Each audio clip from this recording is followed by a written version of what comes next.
They say opposites attract, and you can't get more opposite than the English and Swiss. Yet when it comes to making watches, we're a winning combination. English inspiration meets Swiss precision. Like bacon and eggs or cheese with holes? Christopher Ward. Ingeniously English, unsurprisingly Swiss.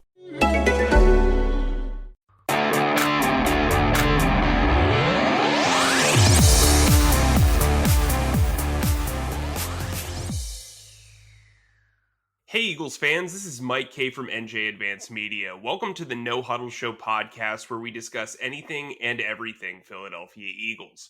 You can read our content on NJ.com/Eagles, bookmark that, and you can subscribe to our exclusive Eagles Insider Tech service, where we'll break news, give you insider observations, and provide in-depth analysis.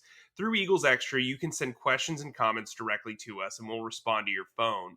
With me today, as always, is my fellow Eagles beat reporter, Chris Franklin. Today, we're going to discuss the Eagles' gritty Sunday Night Football win over the 49ers. We're going to ask, is Carson Wentz back? And then we're going to talk about the young guys who stepped up. Are they a flash in the pan or role players moving forward? Chris, how you doing after last night's win? Well, first, I'll say this. I guess today's adjective is satisfied, because actually it was actually good to see them actually get their first win, and we know for sure that they won't finish 0-16 or 0-15-1. So it's a pretty like, as you say, it was a good gritty win, and now it's going on to the Steelers. Yeah, I guess if the bar is set that low, they're clearly not having that great of a season. But I came away with actually a lot from this game. I thought it was a really strong performance by the Eagles as a group. You know, they come in missing 4 guys that they ruled out. They put Jason Peters on injured reserve on Saturday. They made 3 bottom of the roster moves to promote guys from the practice squad. They elevated 2 guys from the practice squad. I mean, this was kind of a mess on paper coming into this game, and they were able to win. And while the score was 25-20, I thought they won convincingly. At no point in the game, to give you guys some background on being a writer, I wrote my story basically, I was done with my story basically, I want to say like 5 minutes into the game after the Alex Singleton interception for a touchdown. And yeah, the 49ers came back and scored a touchdown on the other side of that. But to me, when you can win by at least, 4 points in a game that comes down to the fourth quarter, I just thought it was a convincing all-around win. I don't think there were a lot of like mirages in this, which we'll get into a little bit later. But Chris, I wanted to ask you, you did a QB report card for Carson Wentz. I think we're on the same page with him, but I wanted to kind of get your expanded thoughts on what you thought about his performance against the 49ers. Well, I think if you ask a lot of people, and myself included, that was easily his best game of the season, which is not saying a lot compared to what we've seen in the past. I think when you look at, he used his legs a lot more this time, and I think the fact that he used that, it set up so much stuff. I think the one thing that I thought that was really encouraging, they used that read option, and it was great to see it, because a lot of times these teams go ahead and they just fake it. You just pretty much know the running back's going to get it. They give it to the running back, and then he's off he goes, and the quarterback just pretty much stands there and just watches and becomes a spectator. Well, the one thing that I think Wentz did was he actually go ahead and he kept it, and he saw it. I think he picked up like about 11 yards off that one read option, which was actually really encouraging to see. They rolled him out. He looked like he was more comfortable. Seemed like when he was rolling out a little bit more, he seemed to have a little bit more better accuracy. There's still some issues that he has when it comes to hitting. I don't know what it is, but hitting people out in the flat, or running backs going across the middle within 10 to 15 yards. He still has issues with that overall, but I think he showed a little bit more touch on his deeper throws, as evidenced by that 42-yard Travis Fulgham touchdown pass. And I think he's still, with that cast of characters he had with Fulgham and John Hightower and Richard Rodgers, he was able to go ahead and spread the ball around very well, and not focus so much like he used to in the past on Zach Ertz. He actually spread the ball around, which spread the San Francisco defense around. But overall, I think he still has a ways to go to being Carson Wentz, say, circa 2017. But I think if he continues to build on this, he can at least go back to being top 15 quarterback, which you wish you shouldn't be saying about a guy like Wentz. But if he continues to go on that trajectory, he can get you back to the top half of the quarterbacks in this league. Well, I think what's interesting about his performance is, especially the last 2 weeks, is when you look at what he's accomplished. He's run for over 100 yards and 2 touchdowns in the last 2 weeks. Um, yes, people know how mobile he is in the pocket. Yes, people know how great he was as an athlete in 2017. But really, he wasn't like a defined runner like this. Like they weren't using him as a runner, and he wasn't taking off as much as he. I mean, look, he ran 7 times last night. And that's, he's a guy that his mobility right now is his greatest asset. I think he's also, his vision down the field as he's running has kind of improved as well. He's not taking as many hits. He's being smart with the football. He's getting down when he needs to. I thought, we spoke about this on Thursday, but I thought there was some positive to take away from him in the Bengals game. He further expanded on that in this game. I thought he kept his eyes down the field. Like you said, he didn't lock on to targets. He threw the ball away at times. He realized when a play wasn't there. There were a couple of plays where it did seem like he held onto the ball for quite too long. But I thought overall, he only took 8 QB hits in the pocket. He took 2 sacks.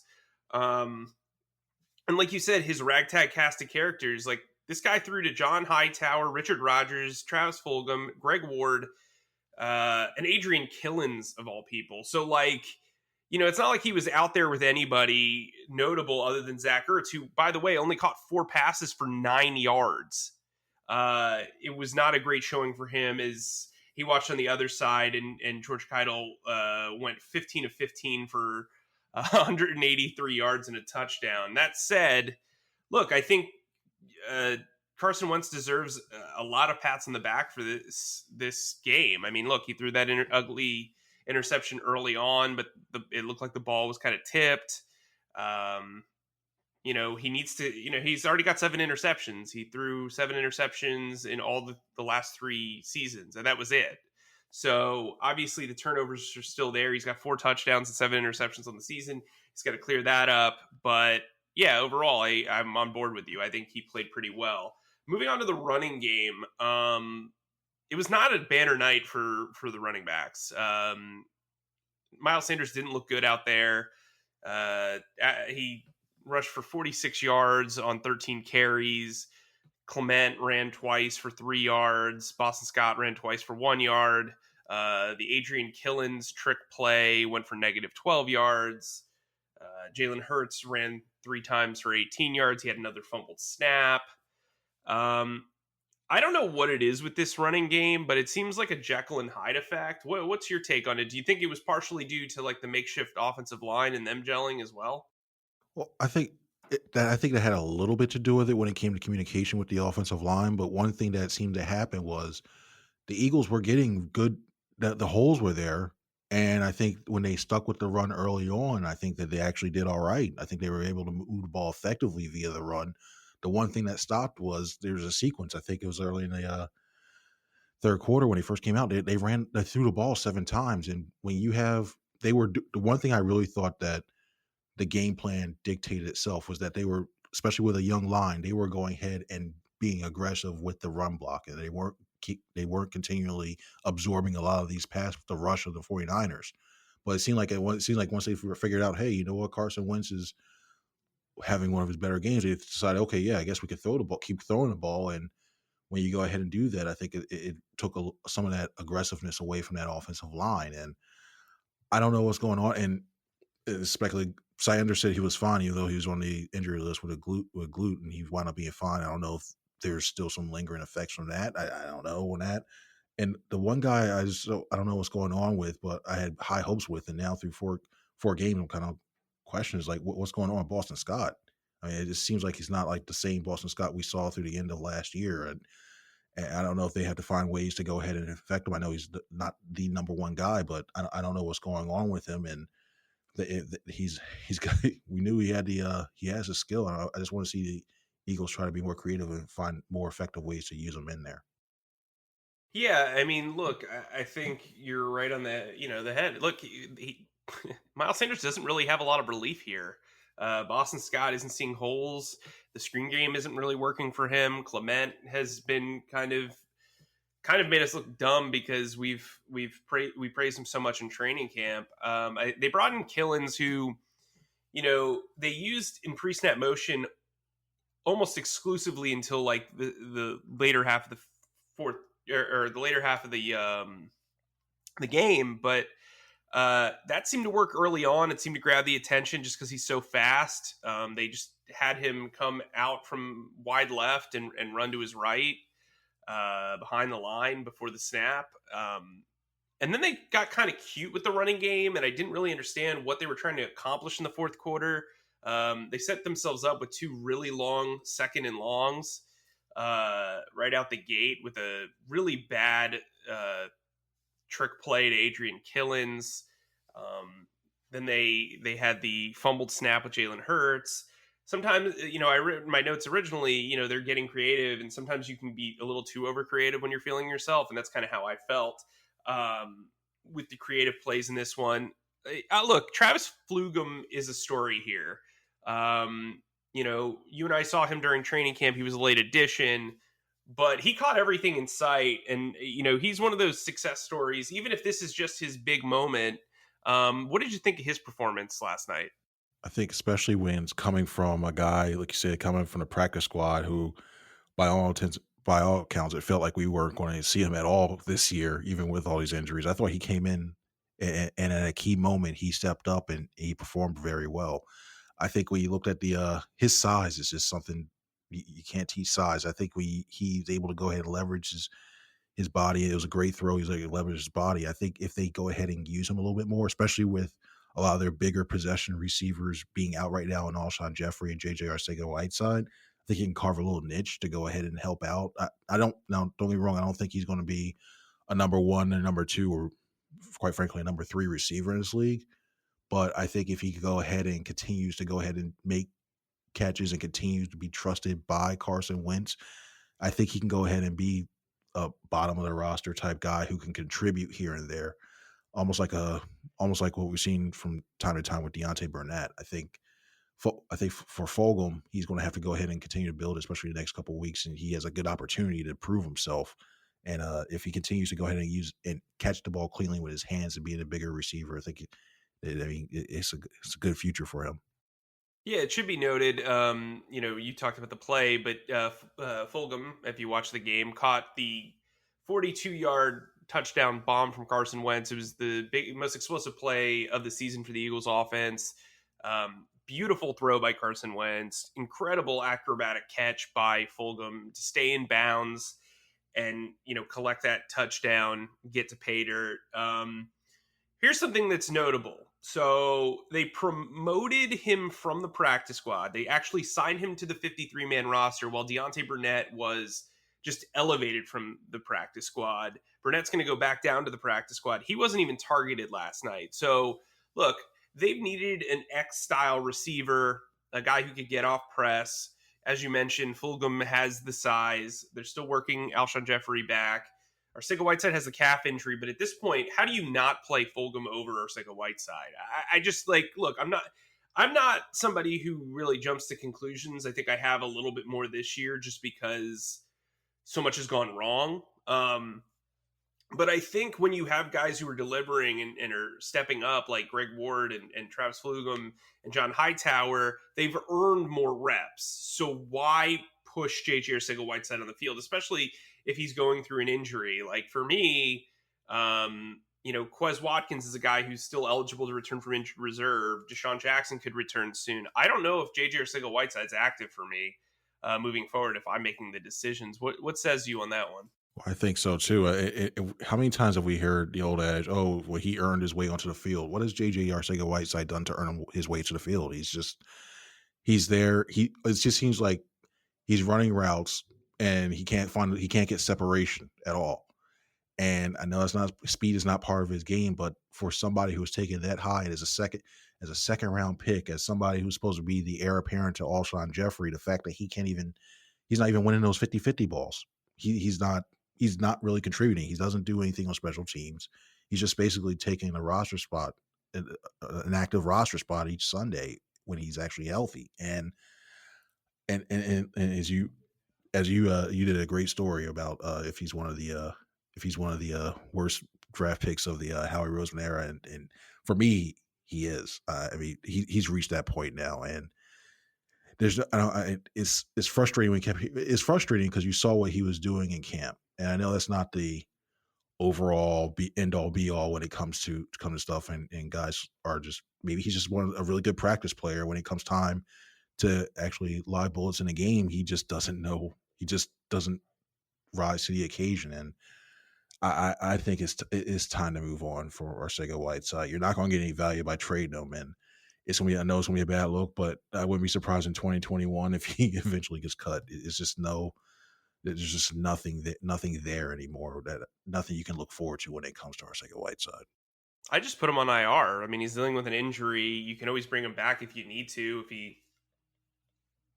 If you feel like you need to start the 21-day window in 3 weeks, see what he's got in practice, see how it takes the back seat. Maybe, the injury is really, hurting him.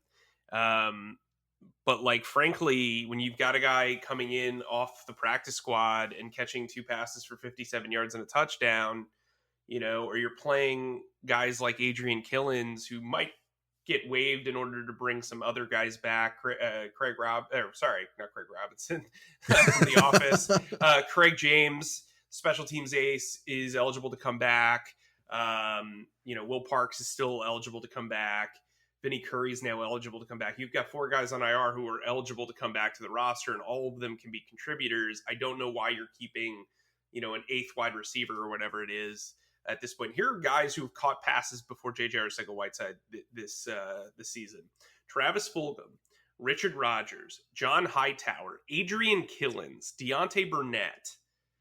I mean, what? Like, what do you do? John Hightower. I'm pretty sure Quez Watkins just caught a pass we don't even know about. It's just not a terrific look. I brought up Richard Rodgers before we turned to the defense. I wanted to mention there was a sequence where he caught 3 straight passes for first downs. I mean, he had an impressive afternoon, and as the number 2 tight end, you've got to make those plays because Zach Ertz is getting bracketed basically all game. And so I think, like, Richard Rodgers was a guy who showed a lot of potential in Green Bay. I think the injuries over the last few years, and obviously Dallas Goedert playing over him, have kind of, thrown him way out of the spotlight. But I think last night was a positive showing, especially if Dallas Goedert's going to miss, 3 to 6 weeks with this ankle injury.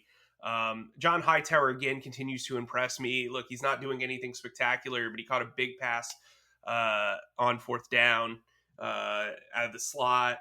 I just think there's some good juju back in this team. Do you agree?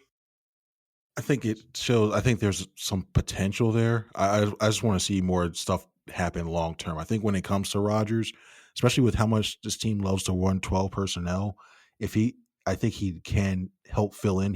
He's not going to be, I think, toward the level of a Dallas Goedert, but I think he can go ahead and seriously contribute and around there, like here and there. I mean, even last night, 3 catches for 35 yards. I'll take that out of him, especially given the offense right now for it. As you mentioned, with Zach Ertz being bracketed most of the night, I'll take that from him. That's no matter what. I just really hope that even with all this extra playing time that these guys have, like a Hightower has, like a Rodgers has, Fulgham, Burnett, I just hope there's somebody who can actually carry that over and become a decent 4th, 5th option on this offense, especially when you get your guys like a Alshon Jeffrey and Deshaun Jackson and eventually Jalen Reagor back. I mean, now you have Greg Ward. He's become the de facto safety blanket for Carson Wentz when Ertz is covered up. But I think if you have another option, I just think to go ahead and it adds another level of, it gives defenses something else to think about. So they have to if with all these injuries, if any silver linings to come of this, somebody has to come away and step up and be a good 4th or 5th option for Wentz. Yeah, I agree with you. So let's get into, you're the offensive guy, I'm the defensive guy. Let's get into my favorite thing from last night, okay? We hounded the Eagles about not creating turnovers. They were one of 3 teams heading into the weekend without an interception on the season. They were one of 2 teams without a defensive produced turnover. Well, guess what? That drought ended in dramatic fashion last night. Jannard Avery, who we have openly mocked on this podcast in writing, or at least the trade for him. It's not his fault necessarily because he's been misused, but he had himself a game, 5 quarterback hits and a sack, but his biggest, contribution was the hit that he put on Nick Mullins to force an arid throw that was picked off by Rodney McLeod in the second quarter in the red zone, taking points off the board. This is a 5-point game. If that led to a field goal, we might be talking about a completely different game heading into the second half because the Eagles are playing from behind in a way that, they need more scores. From there, in the fourth quarter, huge play. Crayvon LeBlanc's nickname is Strap. He once told Rasul Douglas on Eagles.com that the reason why he's named Strap is because when he goes up against a wide receiver, they get the strap. Well, let me put it this way. Nick Mullins got the strap last night on a well-executed corner zone blitz, knocked the ball out of Mullins' hands. Malik Jackson was able to recover the fumble. Huge play that led to points. And then you look at I called it the coup de grace last night. Alex Singleton, who's considered mostly a special teams ace, who had played 11 snaps of defense in the 2 years he'd been with the Eagles prior to this game, comes in for TJ Edwards, who suffers a hamstring injury and does not return, gets thrown a pass like almost directly to him. And we all know that in moments like that, you're sometimes so stunned that the ball's coming directly to you that you could drop it easily. I spoke to Alex's mom after the game, and she said, he's got a history of dropping catches. There's a family joke that he needs stickier gloves. And you know what? Like, she was running on the treadmill when he caught this pass or caught this interception, and the two of them simultaneously were gaining ground together 340 miles apart. He returned it for 30 yards for a touchdown. The former CFL Defensive Player of the Year showed kind of his speed and his instincts and his vision kind of after the catch there. This was huge. This trio of turnovers, as we know, turnovers come in bunches. And not only did they come in bunches, the Eagles needed every single one of these. They won the turnover battle. Wentz obviously had the interception early on, but you see how big of a difference the turnover battle makes when the Eagles are on top here. They won by 5 points, but really the game was out of reach once Singleton scored. And I think it's something to build on from there. We'll get back to Singleton in a second, but I want to talk about the defensive line, who I thought had an absolutely dominant night. What did you take away from pass rush, at least last night? Okay, just before I go into pass rush, I just want to, I'm trying to get this. You're allowed to take the ball away from the other team, and it's a good thing. I didn't know you could take the ball. I haven't seen a turnover turnovers from defense, so I was shocked that they actually got a couple. Quite the lesson learned, huh? I learned something today, huh? Yeah, it's good to know. Yeah. But getting back to the pass rush, I think it seems like this defensive line is starting to find its groove between itself. I mean, I never thought saying Jannard Avery of all people was actually had a good game. I mean, 5 quarterback hits. Anytime you can put that much pressure and you keep hitting a quarterback like that, it's going to affect it. You start getting in quarterback's head. Quarterbacks definitely don't like to get hit. We that's why we get all the different rules coming our way. So the fact to see Jannard Avery was able to go ahead and apply pressure. Derek Barnett had another good game. It's like he's fully recovered from his injury. And I think when you look at the middle of this line, when you saw Fletcher Cox and Malik Jackson, the way those two played again, I think it starts to wear down these offensive lines. And to see them constantly go ahead and get pressure, the only good things can happen for the back seven. Can only help them when it comes to that pass rush for the in the pass coverage as well too. So I think if they continue to go ahead and get the amount of pressure that they've been getting lately, I think you can start to see possibly more turnovers on a regular occurrence. The main thing is going to be is they keep coming in these 2 waves of lines they keep throwing at against these offensive lines. Yeah, I saw Brandon Gowton of Bleeding Green Nation tweet this out just a couple of moments ago. In the first two games, the Eagles had 4 sacks, 11 and a half tackles for loss, and 12 QB hits. In the last two games, they have 3 sacks, 17 and a half tackles for loss, and 33 QB hits. That's going to help you. They had 8 sacks last week, 5 sacks this week. And it's not just the defensive line. Like we brought up, Crayvon LeBlanc got in there for a strip sack. Avery's kind of a hybrid player. He got free. Hassan Ridgeway showed us some stuff. Javon Hargrave got to the quarterback. This was an overall great performance from this defensive line. I just think when you look at this entire group, they're, like you said, they're hitting their stride. Vinny Curry is now eligible to return. Josh Sweat has produced a sack in 3 of the last 4 games. Yeah, I mean, Brandon Graham didn't get a sack last night, but he is one of the best run defending defensive ends in the league still. I can't believe I said G. Gee golly, guys. Brandon Graham was out there and doing some stuff. I think they're finding creative ways to send guys on blitzes. Last week, Jalen Mills had a sack and a half. I noticed Kayvon Wallace, who they had started safety, used on a couple of blitzes. Like, they sent guys around. And I just think, when you have 2 guys that are known for getting sacks in Malik Jackson and Fletcher Cox, who aren't really dominating, at least on the stat sheet, and you have other guys contributing, that's showing their contributions because those guys are getting double teamed. And then you've got guys, attacking from the edge. That's what you wanted to see. That's part of the reason why Philip Daniels was not retained here. And if you look at what Matt Burke's doing, whatever he's doing, he's teaching really good technique. Guys are getting off the ball really fast.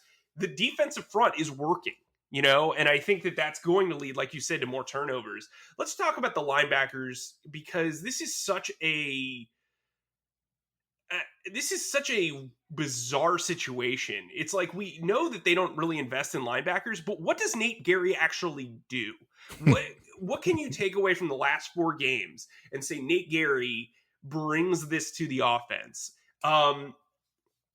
He's repeatedly missing tackles, like not easy tackles. There's no such thing as an easy tackle, but he's missing like textbook elementary tackles. Like last night, there were 2 times where he basically stopped a runner in their tracks at the line of scrimmage and still couldn't make the tackle. And that's difficult because he is an undersized linebacker. He isn't a natural linebacker. He's a hybrid player. And I just don't really understand. He's constantly lost in coverage. He calls the plays, but he's also somehow involved in communication errors. What's your takeaway on Gary through 4 weeks? Nate Gary, aka Mark Semino Jr., is just is frustrating to watch on there. And I'm not going to put all the blame on him. But I think when you look at it, I think there's some other things. I think his counterpart, Duke Riley, has been equally as bad. Yes, but I agree. It's been horrible. But I just think he has. The problem is there's no other option that's out there right now. The only other option I thought about even was Nigel Bradham, and I just saw he just signed with the Denver Broncos practice squad. And you know what? I'm gonna cut you off, and I'm gonna disagree with you because I'm gonna bring up your boy. I'm gonna bring up Sean Bradley. The kid looked good. He looked good in camp. I mean, look, he knows the game. He's a smart kid. Also, I brought him up earlier, Alex Singleton. He played 15 snaps last night, made 2 really good run stops, and had a pick 6. What more do you need to see? At what point are these guys not? At what point are these guys going to be worse than Nate Gary? That's my question to you. Find a way that these guys could be worse than Nate Gary right now. That's a tough thing to find right now. I think he's one of the to me he's one of the worst coverage linebackers out there. But which is crazy because he's one of the fastest. He's a former safety. What are you doing? You know what I mean? It's mind-boggling. It really is. I mean, don't get me wrong. I think at this point, I know this is going to sound really weird and bleep backwards, but I would definitely go ahead and I'd put Singleton in for Duke Riley before I put Nate Gary in there, because Duke Riley, at least with Gary, at least you have a shot at least of him making a tackle on the run game. Before heading into this current week, Duke Riley was one of led the league in missed tackles, one of the league leaders in missed tackles, and you can't have that in linebacker. If you're going to have trouble tackling, you're going to have trouble in the run game. At least cover somebody, and we saw he hasn't been able to do that. I think at least with Gary, at least he can help diagnose, get the other defenders in the right positions to go do their job, even if he can't do his own.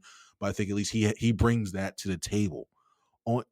As for Sean Bradley, I mean, we've heard Schwartz say that linebacker is the toughest way to go, and say he's one of the two or the tougher positions to go to play in his system. I mean, if I think Bradley does have good instincts, I think he's more of an outside. I think he's more of an outside guy, a true outside guy, opposite of Gary. So, I mean, they have to do something. And TJ Edwards, I would have gone to him, but I thought he actually played decently last night. So, I'm looking at.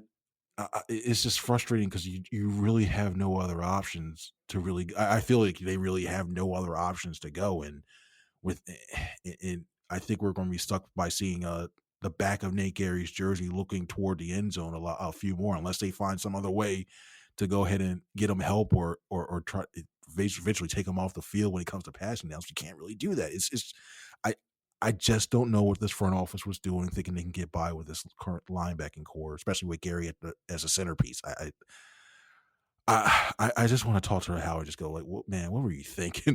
What to help me see what you guys see in Gary? I just wish they could do that. Yeah, I mean, I don't really understand like what the logic was. Like it was almost like they could not sign a veteran. Like even bringing in Jatavius Brown, who retired, he wasn't going to cut it either. So let's like get that out of it. Don't be like the excuse isn't, oh well, Jatavius Brown was going to come in and ball. Well, he got benched by Gus Bradley in Los Angeles pretty quickly last year. Moving on to the secondary, Darius Slay needed a co-pilot, a corner. With Avonte Maddox sidelined, they brought in Jalen Mills to play corner. Kayvon Wallace and Marcus Epps kind of shared the strong safety role. I thought Jalen Mills played relatively well last night. I he's used to playing corner. I don't think it was like that much of a stretch for him. Darius Slay continued to play very well. If you look at what the wide receivers did from a receiving standpoint, I mean, Deebo Samuel had 3 catches for 35 yards. Kendrick Bourne had 3 catches for 33 yards. Brandon Ayuk had 2 catches for 18 yards. I think you're pretty happy with that output. They were targeted a total of 14 times for 8 catches. 68 plus 18 would be what? 86 yards. I mean, that's a solid output for wide receivers, but it's very clear that Slay and Mills won the day as far as playing on the outside. I didn't really notice a lot in the slot. I thought Kayvon Wallace played relatively well. He missed a couple of tackles, but he was going up against George Kittle, who just like manhandled everybody in the secondary. Crevon LeBlanc, Wallace, Gary, Duke Riley, Nickel Roby-Coleman, Jalen, like everybody took their turn, allowing George Kittle to just ride all over them. Again, targeted 15 times, 15 receptions for 183 yards and a touchdown. He had 2 different quarterbacks throwing to him. Unreal. He is the best tight end in the league. It's not even close. And he proved it last night. That said, they probably went in with the strategy of, okay, cool, Kittle's going to beat us, but we're not going to let anybody else kind of do what they want to do. And I thought that if that was the strategy, it definitely worked. What did you think? Yeah, I think he saw them focus. They tried to go ahead and focus and try to take Kittle out, but he just thwarted every single attempt that they tried to go ahead and coverage wise. As you mentioned, Kayvon Wallace, I think for his first start, I think he did okay. There was he still had some hiccups that he had coverage wise, so I think he did all right. I think Jalen Mills saved for that 37-yard. I believe it was a 37-yard pass he gave up. I think he did. I think he filled in at cornerback okay. I think if it's a short term thing, I think he's more of a natural safety. But as in the short term, if they need to get by for these next couple of weeks, even if Craig James is not able to come back off the injured reserve list, I think he's okay. He's a decent option given what you have right now with Williams and Avonte Maddox being sidelined right now. I think of one person I think who really stepped up and he needed to step up as a leader, Rodney McLeod. I mean, what can you say? I think he was active. He seemed like everywhere he looked around, he was near the ball. He was very active. He made some really good tackles. Too. Yeah, one touchdown saving one. No, you're good. Just one touchdown saving one. I think he was there. I think he was going ahead, and I thought he played well. You needed a veteran back there to go ahead and step up, and I think he did all right. Roby Coleman, I think he, especially for a slot inside the slot, I think he did all right. I mean, it wasn't bad. And of course, Slay. I mean, it's for a second week in a row, it looked like he was going to miss some significant time. It looked like with the injury, but he was able to come back, gut it out, and did a decent job against Deebo Samuel. I mean, the IU thing. I mean, Marcus Epps. I think he's going to want to take him back, which I never understood why a lot of these guys. It seems like everybody's so worried about throwing your shoulder in or trying to go for the legs. I mean, and they keep their head down. I think if they kept their head up, a lot of these wide receivers will keep trying to leap over people. I think even with Ayuk's upset vertical that he has, I think if Epps kept his head up, he would have gone ahead and stopped him midair. But it's a learning thing, especially for Epps to be in that situation for the first time and get a significant run like that. But I think the secondary overall, if they're gelling again. I think we talked about offensive line having different iterations. I think the secondary is going through the same type of thing, and they're going to have. It seems like they're starting to learn the way each other plays, even though different people being in and out with the lineup due to injuries. But overall, I think it's promising still, and you start to see. I mean, you had the front level defensive line is doing well, the linebackers, and secondary to back. The secondary is going to find if they find somewhere to at second level to go ahead and change things. I think this defense could actually be formidable. And the scary thing is they're decent right now. I mean, if they go ahead and work on all the different levels as a unit, it could be something a top tier defense. So I wanted to close out by asking you about the usage of Jalen Hurts. He was in there quite a bit. I didn't think he really disrupted the offense. The only time I thought he kind of really had an issue is he fumbled the snap from Jason Kelsey, which looked kind of off. Remember, Hurts is 4 inches shorter than Wentz, so he's going to have a different catch point from the snap, which Kelsey has to immediately adjust for. But is he helping the offense, or do you feel like they're getting too cute with him? Do you think it's time that he starts throwing passes? Is he too much of a runner? Is using that running attack too much on tape kind of becoming evident? Is it time to scare somebody in a different way? Where are you at with Jalen Hurts? I don't mind if they continue to use him the way they have right now. I think the timing of when they brought him in, especially in the fourth quarter, trying to use him when you weren't in the red zone, I think I questioned the decision to go ahead and bring him in at that point. I think he still go ahead. I still run him a little bit because I wouldn't bring the passes out till you play somebody like the Cowboys or a game that's going to have even more meaning, especially say a division game or later in the season. I'd still just go ahead and use the run options all through. And I know we're talking about Jalen Hurts, but going back to on plays that he actually was in there, Carson Wentz needs to go ahead and watch himself when he tries to throw these blocks because it looked like he got into it. I forget what 49ers quarterback, and he's going to have to go. I know he's trying to be gutted out, and I know the team probably liked it, but you mess with the wrong. Say you take a Jalen Ramsey, what he did yesterday after one. You don't want Jalen Ramsey or somebody like another cornerback going at him like that. So I think going back to Hurts, I think when you go, I have no problem with them if they're going to keep using the type of packages they have for him. I think they just have to go ahead and take a better look at when they actually decide to call these play calls. And I'll keep running him with the read options and stuff like that. Keep running him with in the backfield or as a decoy, but not when you're trying to go ahead and overtake the lead or out by the near midfield, because especially you're changing the flow of things, and bad things can happen as evidenced by that snap. It's just too many things. Stay in the red zone and go ahead and do that if they're going to remain using the Hurts package. I agree. So, make sure you guys look. A win's in the books right now. The Eagles lead the NFC East, the lowly NFC East, heading into the second quarter of the season. Make sure to sign up for Eagles Extra. You can get 2 weeks free. We'll send text messages to your phone. You'll get all the information without the clutter of social media. You can sign up for that at NJ.com/text. Also, make sure you download our podcast wherever podcasts are available. I'll be in Pittsburgh next weekend. We'll do some fun stuff with our preview show on Thursday and obviously our recap on Sunday. Look, the Steelers are coming off essentially a bye week. They're undefeated right now, but the Eagles have some momentum right now.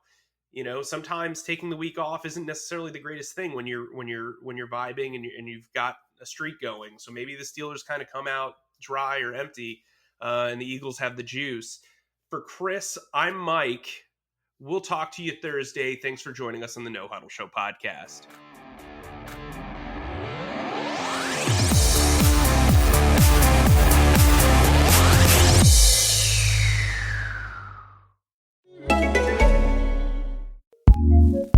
Acast powers some of the world's best podcasts. Here's a show we recommend.